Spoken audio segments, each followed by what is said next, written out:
We can imagine Jesus walking into a beautiful room. The food smells delicious, and it might be nice to finally have a real meal after all that time walking around healing folks. And he notices the Pharisees are there doing something strange, jockeying around, trying to figure out who gets to sit where. Jesus looks at them knowingly, smiling, decides to say something.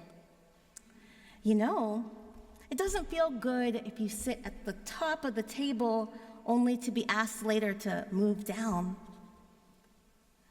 You could sit at the very edge, and imagine how nice it would feel if somebody invited you to come forward.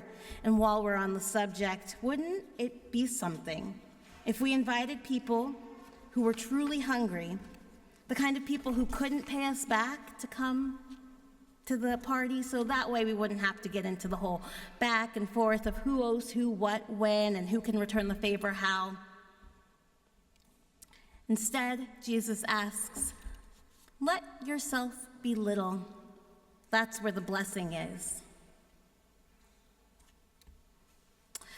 Jesus almost sounds like a first century Emily Post. He's not giving tips just on etiquette, but he's not just giving etiquette tips. In his time, the meals were serious business. Banquets were formal events, and invitations were sent in two parts. First, to kind of save the date, like we're familiar with today, and then a second invitation on the day of the banquet, where people would say, the food is ready, come on, let's go, it's time. And when you arrived, you didn't get to float through some nice cocktail hour. You were placed, and literally placed, at the table. And when you were seated, the whole room could see just how much you mattered. Back then, if you wanted to be seen as important, not only would you sit next to the host, but you would throw your own dinner parties for people who could then return the favor and keep you in the loop of obligation.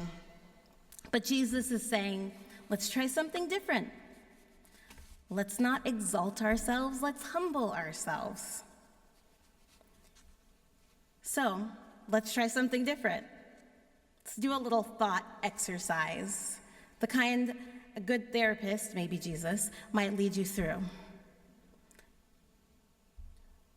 Think of a time when you were at a party.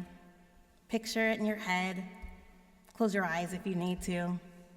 Sights, the smells of a party where you felt truly welcomed. What made it feel safe and good? The food? The people? Think of a time when you felt a different party where you felt like you didn't belong.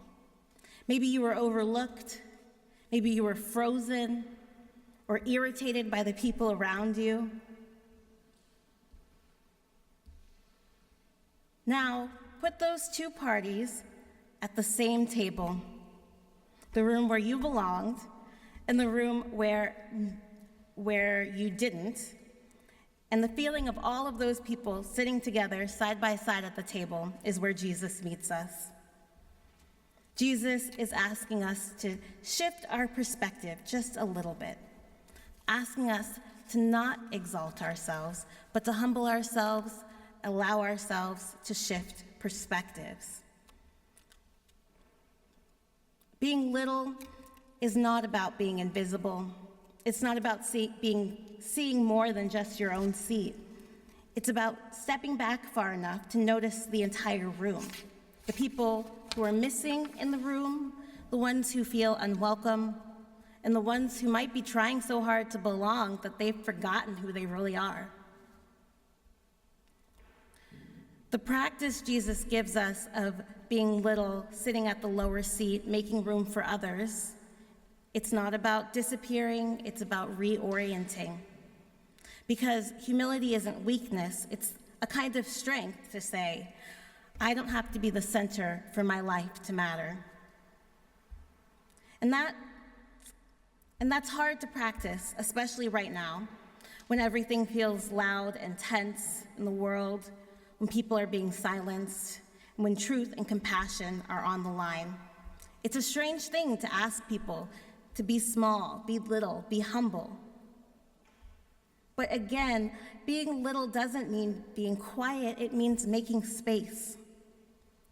If you're someone who tends to stay quiet already, being little means daring to speak up, even when it's uncomfortable, even when your voice shakes, because something bigger than yourself is at stake. And if you're someone who speaks often, being little might mean taking a step back, letting someone else have a turn, and trusting that what they have to say, or even the silence, might matter just as much as your words. Jesus asking us to humble ourselves, to take the practice of shifting our perspective, is asking us to believe that our view maybe is not the clearest one. Jesus' whole life is about rearranging the rooms that we're in, turning hierarchies inside out, and reframing the whole setup. And his life is a constant invitation for us to do the same today. Change starts when we're humble and when we can really listen. When we listen to others, we offer dignity.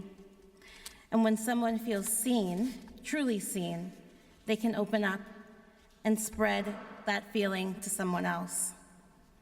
Person to person, table to table, until you look around and realize that you're in a different kind of world where people are compassionate and kind.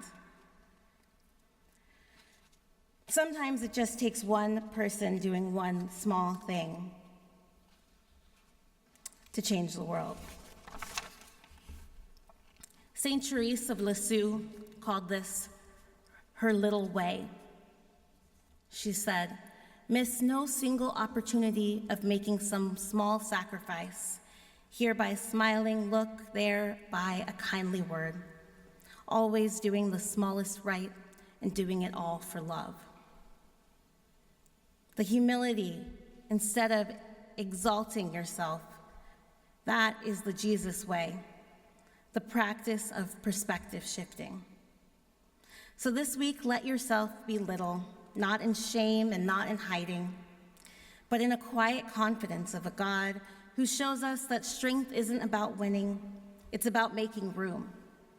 That the lowest seat might be the one closest to grace, and that a simple invitation to come closer can open up a whole new world for all of us. And in just a moment, when we gather at this table, there won't be a highest seat or a lowest seat. There will just be bread and wine and welcome the way Jesus intended it. Come forward. Let yourself be little. That's where grace begins, and that's where perspectives begin to shift. Amen.